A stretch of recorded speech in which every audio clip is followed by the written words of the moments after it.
సభ్యులు షఫీ గారికి, అలాగే జిల్లా వక్ఫ్ బోర్డు చైర్మన్ అక్బర్ గారికి, వ్యవసాయ మండలి చైర్మన్ కురి సాయి మార్కొండారెడ్డి గారికి, అలాగే జిల్లా యువజన అధ్యక్షులు పడాలి శివారెడ్డి గారికి, మన డిఆర్డిఏ పీడీ గారు బాలునాయక్ గారికి, అలాగే దుర్గి ఏఎంసీ చైర్మన్ గోపాలన్న గారికి, అలాగే ఏఎంసీ మాజీ చైర్మన్ శ్రీనివాసరావు గారికి, ముఖ్యంగా కారంపూడి మండల ఎంపీటీసీ సభ్యులకు, సర్పంచులకు, ఇక్కడికి వచ్చిన నా అక్క చెల్లెళ్లకు, అలాగే పెద్దలు పార్టీ సీనియర్ నాయకులు వెంకటనరసయ్య గారికి, వెంకటేశ్వరరెడ్డి గారికి, యలమంద గారికి, మాజీ కన్వీనర్ రామకృష్ణయ్య గారికి, కోఆప్షన్ నంబర్ యేసోబు గారికి, సంపూర్ణమ్మ గారికి, రెండు చింతల వైస్ ఎంపీపీ ఈ కార్యక్రమానికి వచ్చారు సంపూర్ణమ్మ గారికి, అలాగే మండల పార్టీ కన్వీనర్ మిత్రులు పెద్దలు సుబ్రహ్మణ్యం గారికి, అలాగే కారంపూడి గ్రామ సర్పంచ్ తేజ నాయక్ గారికి, అలాగే మిత్రులు యువజన అధ్యక్షులు చంద్రశేఖర్ రెడ్డి గారికి, పార్టీ నాయకులకు, కార్యకర్తలకు, ఇక్కడికి వచ్చిన అభిమానులకు అందరికీ కూడా నేను పేరు పేరున కూడా ధన్యవాదాలు తెలియజేస్తా ఉన్నాను. ఎందుకంటే ఈరోజు చాలా ఇంపార్టెంట్ అయిన మీటింగ్. ఈరోజు అక్క చెల్లెళ్ళకి ఏదైతే 4 విడతల్లో డబ్బులు ఇచ్చామని జగన్మోహన్ రెడ్డి గారు మాట ఇచ్చాడు, అక్షరాల కూడా హామీని సంపూర్ణంగా 100% జగనన్న పూర్తి చేసిన రోజని కూడా ఈ సందర్భంగా తెలియజేస్తా ఉన్నాను. ఈరోజు చూస్తూ ఉంటే ఈ రాష్ట్రంలో కోట్లాది మంది డోక్రా అక్క చెల్లెలు ఉన్నారు. కట్టలేని పరిస్థితుల్లో ఈ యొక్క డోక్రా అక్క చెల్లెల యొక్క వీక్నెస్ ని ఆసరాగా తీసుకొని ఆనాడు చంద్రబాబు నాయుడు గారు 2019, 2014 ఎలక్షన్స్ ముందు అక్క చెల్లెలకు పూర్తిగా కూడా నేను రుణమాఫీ చేస్తాను, మీరు ₹1 కూడా బ్యాంకులకి కట్టాల్సిన అవసరం లేదని హామీ ఇస్తే ఆయన మీద నమ్మకంతో అందరూ కూడా కలిసికట్టుగా ఆయన మద్దతు తెలిపి గెలిపిస్తే ఆయన ముఖ్యమంత్రి బాధ్యతలు చేపట్టిన తర్వాత ₹1 అయినా సరే రుణమాఫీ చేశాడని అడుగుతా ఉన్నాను. ఆయన చేసిన మోసం వల్ల చాలా మంది అక్క చెల్లెల గ్రూపులకి ఎన్పీ అయిన మాట వాస్తవం కాదని అడుగుతా ఉన్నాను. చాలా కష్టాలు పడ్డారు, చాలా ఇబ్బందులు పడ్డారు. ఆనాడు జగనన్న ఒకటే చెప్పాడు, ఎలక్షన్స్ ముందు ఏం చెప్పాడు, ఈ రాష్ట్రంలో ఉండే అక్క చెల్లెళ్ళ బాకీలు ఏవైతే ఉన్నాయో 25,797 కోట్ల రూపాయలు ఈ రాష్ట్రం నుండి అక్క చెల్లెలకు అప్పులు ఉన్నాయి. ఇవన్నీ కూడా ఖచ్చితంగా నేను 4 దఫాలుగా మీకు రుణాలు తీరుస్తాను, మీరు కట్టుంటే మీ అకౌంట్లో నేను డబ్బులు ఇస్తానని చెప్పిన మాట మీద ఈరోజు మన పల్నాడు జిల్లాలో 1,134 కోట్ల రూపాయలు డోక్రా అక్క చెల్లెలకు ఇస్తే, మన నియోజకవర్గంలో 161 కోట్లు ఇస్తే, కారంపూడి మండలానికి సంబంధించి ఇప్పటి వరకు 27.76 కోట్లు, 27,76 రూపాయలు 4 విడతల్లా జగనన్న మీకు పంపించినారని గుర్తు చేస్తా ఉన్నా. ఇచ్చిన మాట ఏదైతే ఉందో ఇచ్చిన మాట తప్పకుండా, ఎందుకంటే మీరు వేరేలాగా అనుకోవద్దు. ఎందుకంటే ఇక్కడ చాలా మంది అన్ని వర్గాలకి, కులాలకు, పార్టీలకు అతీతంగా కూడా డోక్రా అక్క చెల్లెలు కూడా ఇక్కడ అందరూ కూడా ఉన్నారు. జగన్మోహన్ రెడ్డి గారికి 94 లక్షల రూపాయలు, మొత్తం 27,76 రూపాయలు జగనన్న మీ అకౌంట్ లో డబ్బులు ఇచ్చినారని గుర్తు చేస్తా ఉన్నారు. ఇచ్చిన మాట మీద 100% సంపూర్ణంగా మీకు ఇచ్చిన హామీని అమలు చేసిన నాయకుడు మన ముఖ్యమంత్రి గారు కాదని అడుగుతా ఉన్నా. గత ప్రభుత్వంలా కాకుండా, గత ప్రభుత్వంలో ఉండే చంద్రబాబు నాయుడు 2014 ఆయన అధికారంలో రావడానికి చాలా వాగ్దానాలు చేశారు. ఒక డోక్రా అక్క చెల్లెలకి ఇచ్చే వాగ్దానమే కాదు, ఆనాడు ఇంటికి ఒక ఉద్యోగం ఇస్తామన్నాడు, ఉద్యోగం ఇవ్వలేకపోతే 2,000 రూపాయలు నిరుద్యోగ భృతి కింద డబ్బులు ఇస్తామన్నారు, మీ బ్యాంకులో బంగారం ఏదన్నా తాకట్టుండి నేను ఇడిపిస్తానని చెప్పాడు. బాబు ముఖ్యమంత్రి కావాలంటే, జాబు కావాలంటే బాబు ముఖ్యమంత్రి కావాలని ఒక స్లోగన్ పెట్టి మీ అందరినీ కూడా మోసం చేసిన పరిస్థితి. ఈరోజు అలా కాకుండా అనేక హామీలు ఇచ్చాడు. అన్ని కులాలను, వర్గాలను దృష్టిలో పెట్టుకొని ఎవరికి ఏ అవసరం ఉంది, ఎవరు ఏ ఇబ్బందుల్లో ఉండాలని గ్రహించి అన్ని కులాలను మభ్యపెట్టే విధంగా హామీలు ఇచ్చి ఒక్క హామీ అయిన సంపూర్ణంగా చంద్రబాబు నాయుడు అమలు చేశాడని అడుగుతా ఉన్నా. ఒకటంటే ఒకటి ఏమీ తేడా లేదు. ఇదే రాష్ట్రానికి ఆనాడు చంద్రబాబు నాయుడు ముఖ్యమంత్రిగా ఉంటే ఈరోజు జగన్మోహన్ రెడ్డి గారు ముఖ్యమంత్రిగా ఉన్నారు. రాష్ట్ర బడ్జెట్ ఏం మారలా, అవే డబ్బులు, అదే అధికారులు, అదే పేద కుటుంబాలు. ఈరోజు ఒక ఆసరా ద్వారానే 25,797 కోట్ల రూపాయలు జగనన్న మీకు డబ్బులు ఇచ్చినారని అంటే ఈ రాష్ట్ర వ్యాప్తంగా ఈ డబ్బులన్నీ ఏం చేశారు చంద్రబాబు నాయుడు ఆయన అధికారంలో ఉన్నప్పుడు అని నేను అడుగుతా ఉన్నాను. ఇవి ఒకటే కాదు, ఇలా చూసుకుంటూ పోతే ప్రతి పేద కుటుంబంలో కూడా అందరినీ కూడా దృష్టిలో పెట్టుకొని మనం సహాయం చేయాలి. అందరికీ కూడా మనం ఏదో రకంగా సహాయం చేస్తే ఆ కుటుంబం నుండి అందరికీ కూడా ఒక ధైర్యాన్ని ఇచ్చిన వాళ్ళు అవుతాం, ఒక భరోసా ఇచ్చిన వాళ్ళు అవుతాం.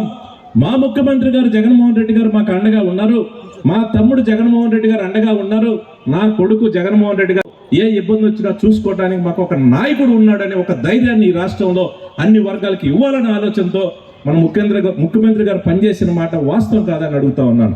మీ కళ్ళ ముందే ఎక్కడా కూడా ఇచ్చిన మాట 1% కూడా తప్పకుండా గడిచిన 5 సంవత్సరాలు 2019లో జగనన్న ముఖ్యమంత్రి బాధ్యతలు చేపట్టిన రోజు నుంచి ఈ రోజు వరకు మీరు ఆలోచన చేయండి ఏ రకంగా కూడా మీకు సహాయం అందిందో. అలాగే ఇక్కడ అందరూ కూడా పెద్దవాళ్ళు ఉన్నారు, తెలిసిన వాళ్ళు ఉన్నారు.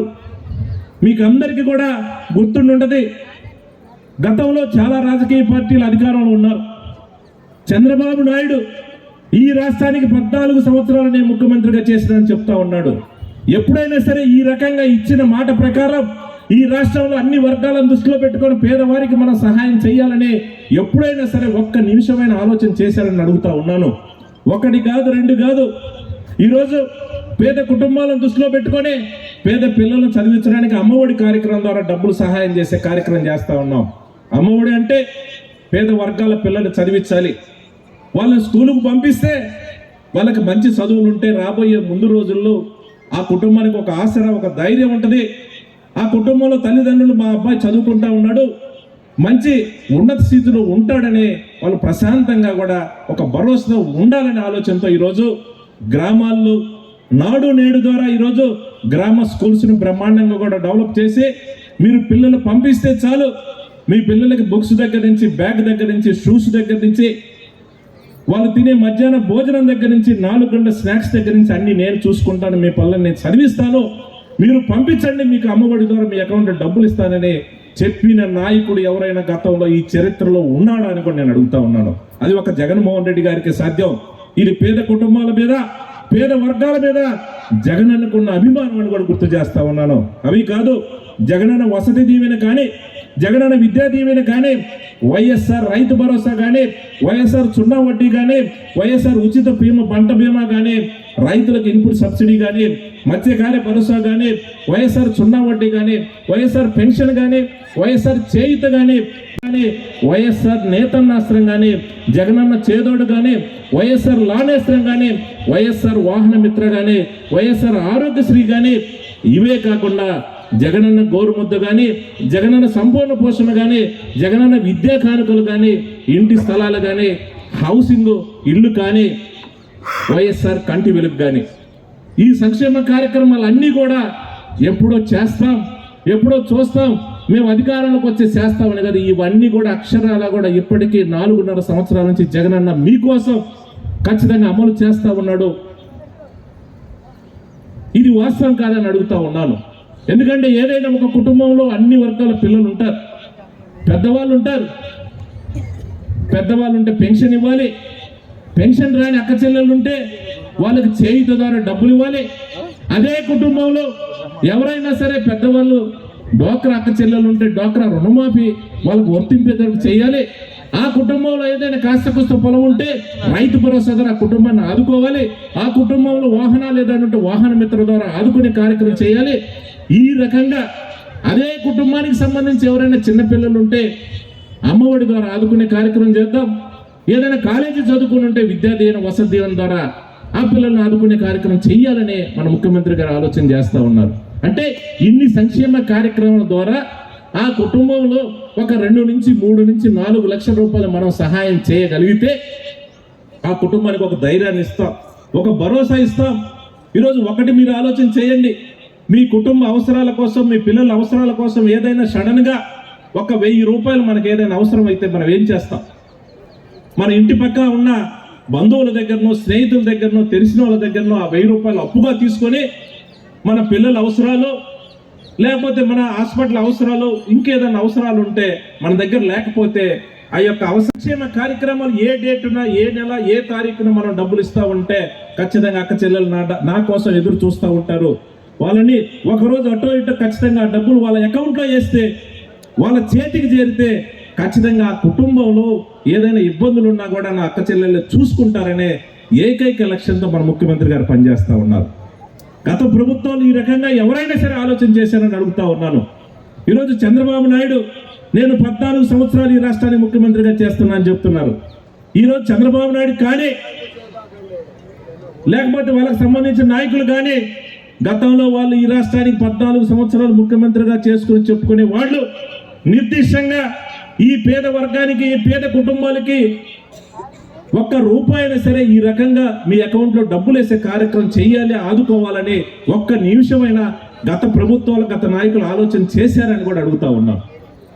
నేను ఇక్కడ నించున్నా, సావిత్రమ్మ ఎంపీపీగా నించున్నా, ఇక్కడ ఎంపీటీసీలకు ఉన్న నాయకులుగా ఉన్నా, ఇవన్నీ కూడా జగనన్న అవకాశం ఇచ్చాడు కాబట్టి సంక్షేమ కార్యక్రమాల ద్వారా మీ అందరికి లబ్ధి చేకూరిన ఇవన్నీ జగనన్న ఆలోచన ప్రకారం, ఆయన జగనన్న నాయకత్వంలో పనిచేస్తూ ఉన్నాం కాబట్టి ఈరోజు నాకు ఎమ్మెల్యేకి కానీ, ఎంపీపీకి కానీ, సర్పంచ్లకు కానీ పదవులు వచ్చినాయనంటే ఖచ్చితంగా జగనన్న చేసిన అందరికి కూడా జగనన్న ఆలోచన చేశాడు కాబట్టి వచ్చింది. జగనన్న మంచి మనసులో ఆలోచన చేశారు కాబట్టి మీ అందరికి కూడా సంక్షేమ కార్యక్రమాలు వచ్చినాయని గుర్తు చేస్తా ఉన్నాను. రాబోయే 2 నెలలు చాలా చాలా కూడా ఇంపార్టెంట్ అయిన 2 నెలలు మీరు మంచి మనసుతోటి ఆలోచన చేయమని కోరుతా ఉన్నాను. ఇంత సహాయం చేసిన ముఖ్యమంత్రి గారిని మనందరం కూడా ఆయన రుణం తీర్చుకునే అవకాశం వచ్చిందని గుర్తు చేస్తా ఉన్నాను. ఆయన కోసం మనం పనిచేసే టైం వచ్చిందని గుర్తు చేస్తా ఉన్నాను. గడిచిన 4 సంవత్సరాల 10 నెలల కాలం మన కోసం, మనకు సంక్షేమ కార్యక్రమాలు ఇవ్వాలి, మన కోసం పనిచేసే వాళ్ళకి పదవులు ఇవ్వాలి, మన కోసం పనిచేసే వాళ్ళకి సహాయం చేయాలని ప్రతిపక్షాలు ఎన్ని విమర్శలు చేసినా, ప్రతిపక్షాలు ఏ విధంగా ఇబ్బంది పెట్టాలని ఆలోచన చేసినా అవన్నీ మనం జగనన్న కోసం పనిచేయాల్సిన అవసరం ఉంది. మీరు గుర్తుపెట్టుకోమని కోరుతా ఉన్నాను. ఎందుకంటే కొత్త నాయకులు కాదు, గతంలో ఈ రాష్ట్రానికి ముఖ్యమంత్రిగా చేసిన నాయకులు ఈరోజు స్టేజీల మీద ఏం మాట్లాడుతూ ఉన్నారు? జగన్మోహన్ రెడ్డి గారు ఒక్క అవకాశం నాకు ఇవ్వండి అని చెప్పి మోసం చేసినారని అడుగుతా ఉన్నాను. అంటే ఈ రాష్ట్రంలో 2,40,000 కోట్ల రూపాయల సంక్షేమ కార్యక్రమాల రూపంలో అన్ని వర్గాలకు సంబంధించి పేదవారికి డబ్బులు పంపించడం జగన్మోహన్ రెడ్డి గారు మోసం చేసినట్టు అని అడుగుతా ఉన్నాను. ఇవే డబ్బులు నువ్వేం చేసావు చంద్రబాబు అడుగుతా ఉన్నాను. దీంట్లో ఒక్క 10% అయినా సరే పేద కుటుంబాలకు సహాయం చేసినవా చంద్రబాబు నాయుడు అడుగుతా ఉన్నాను. ఈ 2,40,000 కోట్ల రూపాయలు ఈ రాష్ట్రంలో పేద వర్గాలకు డైరెక్ట్గా మీ అకౌంట్లో డబ్బులు ఇచ్చినారని అంటే జగన్మోహన్ రెడ్డి మీ మీద ఉన్న అభిమానం, జగన్మోహన్ రెడ్డి గారికి ఈ రాష్ట్రంలో పేద వర్గాల మీద ఉన్న చిత్తశుద్ధి, అన్ని వర్గాలను కూడా మనం కలుపుకొని పోవాలి.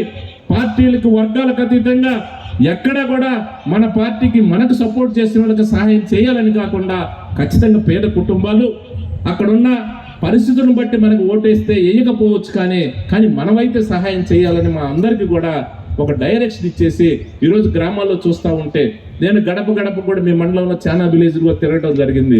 ఎక్కడైనా సరే ఎవరైనా టెక్నికల్ ప్రాబ్లం వల్ల, కొన్ని వేరే పరిస్థితుల వల్ల మీకు పెన్షన్ కానీ ఏదైనా రాకపోతే ఇమ్మీడియట్గా అధికారులు చెప్పి వీలైనంత వరకు చిన్న చిన్న సమస్యలు ఏదైనా ఉన్న టెక్నికల్ పక్కన పెట్టి వాళ్ళకు పెన్షన్ కానీ, చేయూత కానీ, అమ్మఒడి కానీ రాకపోతే ఇచ్చే కార్యక్రమం చేయమని.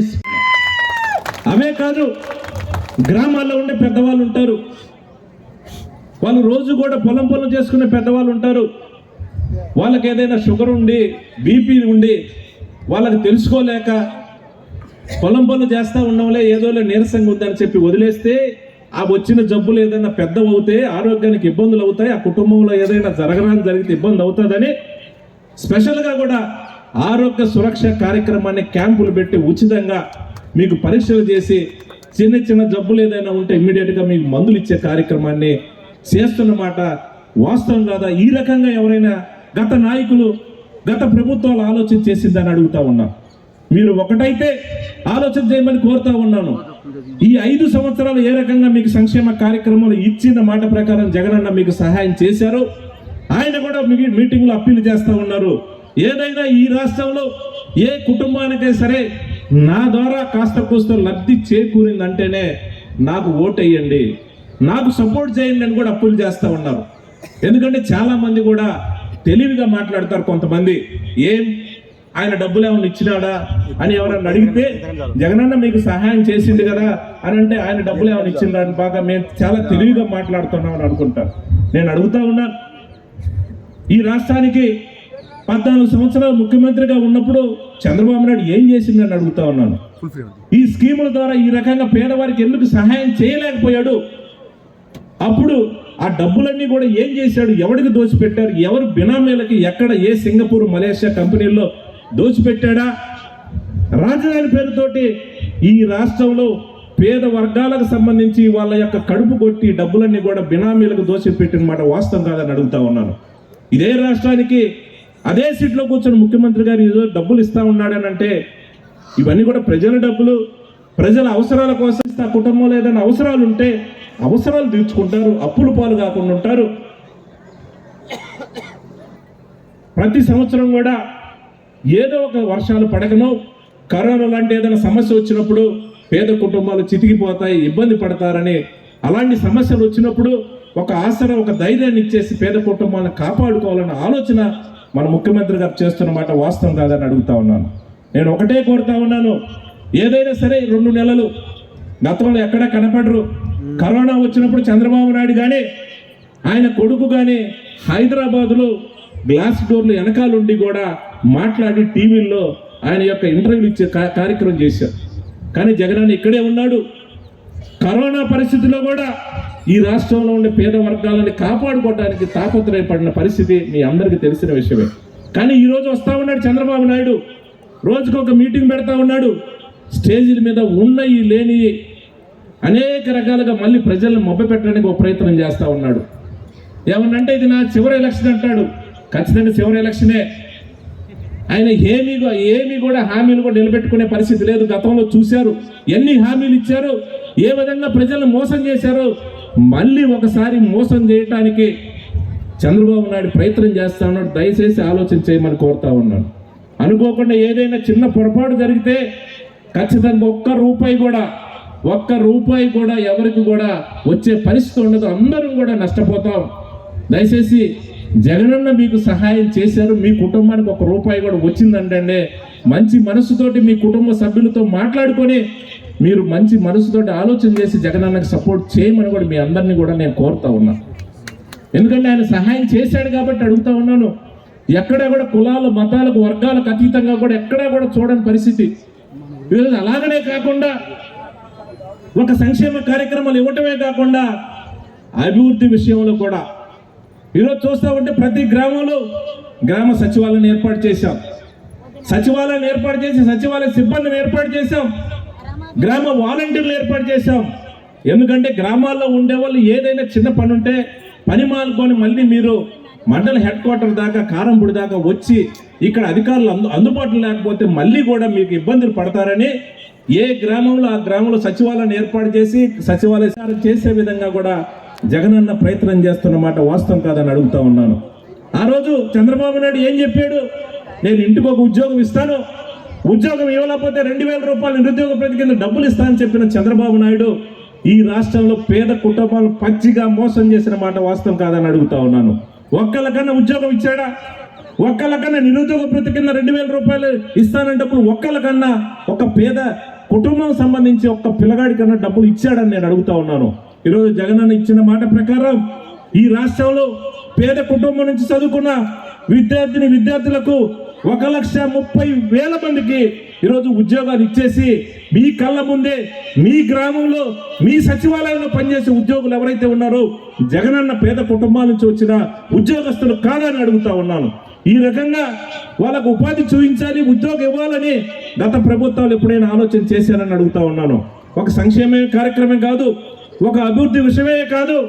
ఈరోజు చూస్తూ ఉంటే అన్ని వర్గాలకు కూడా రాజకీయంగా కూడా ప్రాధాన్యత ఇవ్వాలనే మన జగనన్న ఆలోచన చేస్తా ఉన్నారు. అన్ని వర్గాలను మనం ఈ రాష్ట్రంలో ఉండే అన్ని వర్గాలను కూడా మనం చేయి పట్టుకొని ముందుకు నడిపించాలి. వాళ్ళ కులాలకు సంబంధించి వాళ్ళ వర్గాల్లో వాళ్ళకు తలెత్తుకొని ధైర్యంగా కూడా జగనన్న మాకు ఈ పదవి ఇచ్చాడు, ఈ అవకాశం కల్పించాలని ధైర్యంగా చెప్పుకునే పరిస్థితి ఉండాలనే ఆలోచనతో ఈరోజు అన్ని వర్గాలను కూడా కలుపుకునే కార్యక్రమం మేము చేస్తా ఉన్నాం. ఇవే కాదు, ఒక బలహీన వర్గాలకు సంబంధించిన వ్యక్తి ఈ చరిత్రలోనే, నరసరావుపేట పార్లమెంట్ చరిత్రలోనే ఎప్పుడు ఏ రాజకీయంలో ఆలోచన చేయని విధంగా ఒక బలహీన వర్గాలకు సంబంధించి, ఒక బీసీ వర్గానికి సంబంధించి అనిల్ కుమార్ యాదవ్ గారిని ఎంపీ అభ్యర్థిగా కూడా మన ముందుకు పంపించబోతా ఉన్నారు. ఈ రకమైన సాహసమైన ఒక నిర్ణయం ఎప్పుడైనా సరే ఏ నాయకుడైనా చేశారని కూడా అడుగుతా ఉన్నాను. ఇవే కాదు, మన దగ్గర కూడా పార్టీ కోసం పనిచేసే అన్ని వర్గాలను కూడా దృష్టిలో పెట్టుకొని అందరికీ న్యాయం చేయాలనే ఏకైక లక్ష్యంతో, ఎందుకంటే మనం అందరికీ కూడా ఒకసారి అవకాశం ఇవ్వలేం. పార్టీ కోసం పనిచేసిన నాయకులు ఉన్నారు, పార్టీ కోసం కష్టపడి రయ్యంబగులు కూడా పార్టీ కోసం కష్టపడి ప్రతిపక్షంలో కానీ ఇప్పుడు కానీ పనిచేసే నాయకులు ఉన్నారు. కానీ 1 by 1 మనం ఇవ్వాల్సిన పరిస్థితి, అందరికీ కూడా ఇవ్వని పరిస్థితి ఈరోజు చూస్తూ ఉంటే ఒక బీసీ వర్గానికి సంబంధించి ఎంపీపీగా వెల్దుర్తి మాచర్ల మండలం ఒక ఎంపీగా ఇస్తే రేపు త్వరలోనే ఒక ఎస్సీ మహిళకి రెండచింతల ఎంపీగా ఇవ్వబోతా ఉన్నాం. ఒక కాపు సోదరి సావిత్రమ్మకి ఇక్కడ ఎంపీగా ఇస్తే ఒక కమ్మ సామాజిక వర్గానికి సంబంధించిన ఒక మిత్రుడి పార్టీ కోసం పనిచేసిన వ్యక్తిని దుర్గి ఎంపీపై కూడా ఇవ్వటం కూడా జరిగింది. అలాగే ఒక మార్కెటింగ్ యార్డ్ చైర్మన్ గా దుర్గికి సంబంధించి ఇప్పుడు ఒక కాపు వర్గానికి సంబంధించిన గోపాలన్న పనిచేస్తూ ఉంటే త్వరలోనే ఆ పీరియడ్ అయిపోయిన త్వరలోనే ఒక ఎస్సీ వర్గానికి సంబంధించిన మార్కెటింగ్ యార్డ్ చైర్మన్ గా రాబోతా ఉన్నారు. ఎందుకంటే జగనన్న ఒకటే చెప్పాడు, అన్ని వర్గాలను కూడా దృష్టిలో పెట్టుకొని మనం డెవలప్ చేస్తూ ఉన్నాం, సంక్షేమ కార్యక్రమాలు ఇస్తూ ఉన్నాం, ఊర్లలో డెవలప్ చేస్తూ ఉన్నాం, ఉద్యోగాలు ఇస్తూ ఉన్నాం. ఇవే కాకుండా రాజకీయం కూడా అందరినీ కూడా మనం ముందుకు తీసుకుపోవాలి, చేయి పెట్టుకొని నడిపియాలనే లక్ష్యంతో జగనన్న ఆదేశాల మీద పనిచేస్తున్నాం అని కూడా సందర్భంగా తెలియజేస్తా ఉన్నాను. ఇవే కాదు, చాలా మంది సీనియర్ నాయకులు ఉన్నారు, కారంపూడి మండలంలో కూడా చాలా మంది ఉన్నారు నాయకులు, పార్టీ కోసం పనిచేసిన వాళ్ళు. వాళ్ళందరికీ కూడా రాబోయే రోజుల్లో న్యాయం చేసే కార్యక్రమం ఖచ్చితంగా చేస్తాం. ఎందుకంటే మిత్రుడు సుబ్రహ్మణ్యం అన్న తీసుకుంటే ఈయన పార్టీ అధ్యక్షుడిగా కూడా పనిచేసి పార్టీ కోసం అధ్యక్షుడిగా కూడా పనిచేయడం జరిగింది. ఆయన కూడా సముచితమైన స్థానం ఇవ్వాల్సిన బాధ్యత పార్టీలో ఉంది. త్వరలోనే ఆయనకు కూడా ఖచ్చితంగా పార్టీ న్యాయం చేస్తుంది, సముచితమైన స్థానంలో కూర్చోబెట్టి ఖచ్చితంగా ఆయన కూడా గౌరవించే కార్యక్రమం బాధ్యతను మేము తీసుకుని గడిచిన 4 సంవత్సరాల 10 నెలల కాలంలో ఎక్కడ కనిపించాలా, ఈ 2 నెలలు బ్రహ్మాండంగా కనిపిస్తారు, ప్రతి ఇంటికి వస్తారు. పోయినసారి కూడా ఇంటింటికి వచ్చేసి మేము ఏదేదో హామీలు ఇస్తాం, ఏదేదో చేస్తాం, మీకు అది చేస్తాం, ఇది చేస్తాం, అవి ఇస్తాం, ఇవి ఇస్తాం అని చెప్పి చంద్రబాబు నాయుడు గారి డైరెక్షన్లో గ్రామాల్లో ఒక పాంప్లెట్లు తీసుకొని మీ సెల్ నెంబర్ చెప్పండి, మీ అడ్రస్ చెప్పండి, మీ ఓటీపీ చెప్పండి అనేసి కూడా మాయ చేయడానికి, మభ్య పెట్టడానికి ప్రయత్నం చేస్తారు. ఇక్కడున్న అక్క చెల్లెలు అందరికీ ఒకటి కోరుతా ఉన్నాను, మీ కుటుంబ సభ్యులు మీరందరూ కూడా కూర్చొని ఒక్కసారి ఆలోచన చేయండి.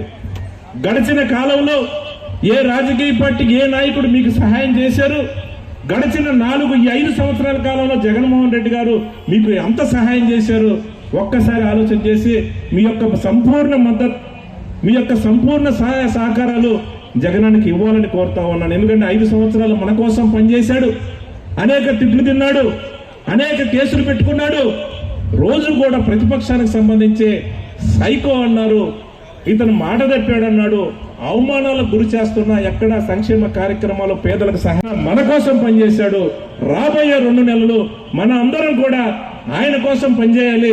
ఆయనను ముఖ్యమంత్రి సీట్లో కూర్చోబెట్టడానికి పనిచేసి మనకు ముఖ్యమంత్రి సీట్లో కూర్చోబెడితే రాబోయే మళ్ళీ 5 సంవత్సరాలు కూడా ఎక్కడా కూడా అవినీతి లేకుండా కుటుంబాలకు అందరికి కూడా న్యాయం చేసే విధంగా, ఎక్కడ కులాలు మతాలు వర్గాలు చూడకుండా అందరికీ కూడా న్యాయం చేసే పరిస్థితి ఉండదు. కాబట్టి దయచేసి మీరు మంచి మనసుతో ఆలోచన చేయండి. చంద్రబాబు నాయుడు కానీ వాళ్ళకి సంబంధించిన పేపర్లో కానీ వాళ్ళకి సంబంధించిన మీడియాలో కానీ తప్పుడు ఆరోపణలు చేస్తా ఉన్నారు. దయచేసి ఎవరు నమ్మొద్దు. ఇప్పుడు ఈ 2 నెలలు కులాలను రెచ్చగొట్టే కార్యక్రమం చేస్తాడు. మతాలను రెచ్చగొట్టే కార్యక్రమం చేస్తాడు. మళ్ళీ ఇప్పుడు జనసేనని తెర మీదకి తీసుకొచ్చాడు. అంటే ఏదో రకంగా ఏదో కులాన్ని గతంలో అన్ని వర్గాలను ఎలా హామీలు ఇచ్చి మోసం చేశారో ఈరోజు మళ్ళీ జనసేన అంటాడు, ఇంకొక పార్టీ అంటాడు, బీజేపీ అంటాడు. అందరినీ కూడా మభ్యపెట్టి మోసం చేయడానికి, అధికారంలోకి రావడానికి తాపత్రయపడతా ఉన్నాడు. దయచేసి ఆలోచన చేయమని కోరుతా ఉన్నాను. ఎక్కడా కూడా ఏ వర్గానికి కూడా మనం అన్యాయం చేయలేదు. అన్ని వర్గాలకు సంబంధించి ఈ రోజు 25 లక్షల రూపాయలు ఒక బీసీ కమ్యూనిటీగా ఇచ్చి యాదవులకి శాంక్షన్ చేయించి వాళ్ళకి డబ్బులు కూడా వచ్చే కార్యక్రమం చేసినామనంటే జగనన్న ఆదేశాల మేరకు చేసినామని గుర్తు చేస్తా ఉన్నాను. ఈ రోజు ఒక కాపు వర్గానికి సంబంధించి సోదరి సావిత్రం ఈ రోజు ఎంపీపీగా పదవి బాధ్యతలు చేపించిందంటే అవే కాదు, కారంపొడి నడిబొడ్డున రంగా గారి విగ్రహం ఆవిష్కరణ కార్యక్రమాన్ని కూడా పార్టీ సహకరించిందని కూడా గుర్తు చేస్తా ఉన్నాను. ఇవి కాదు, ఒక కాపు కళ్యాణ మండపం కట్టుకోవడానికి 20 లక్షల రూపాయలు ఇప్పటికే ఇవ్వడం జరిగింది. కాపు కళ్యాణ మండపానికి 62 సెంటు స్థలాన్ని కూడా కేటాయించడం జరిగింది. ఇవే కాదు, అన్ని వర్గాలకు సంబంధించి ఒక ఎస్సీలకు సంబంధించి కూడా 20 లక్షల రూపాయలు వాళ్ళ కమ్యూనిటీ వాళ్ళకి ఇప్పటికే డబ్బులు శాంక్షన్ చేసినాను. వాళ్ళకు సంబంధించిన స్థలాన్ని కూడా కేటాయించినామని కూడా గుర్తు చేస్తా ఉన్నాను. అంటే ఈ రకంగా అన్ని వర్గాలని రాజకీయంగా, సంక్షేమం విషయంలో, అన్ని విషయంలో కూడా ఏదైతే జగనన్న ఆదేశాల మేరకు పనిచేస్తా ఉన్నామో దయచేసి మీరందరూ కూడా జగనన్నకు తోడ్పాటు అందించాలని కూడా, మీ ఆశీస్సులు జగన్మోహన్ రెడ్డికి ఇవ్వాలని కూడా మనస్ఫూర్తిగా కోరుకుంటూ ఈరోజు 4వ విడత ఆసరా కార్యక్రమానికి విచ్చేసిన నా అక్క చెల్లెళ్ళందరికీ హృదయపూర్వకంగా కూడా ధన్యవాదాలు తెలియజేసుకుంటూ సెలవు తీసుకుంటాను. జై జగన్, జై జగన్.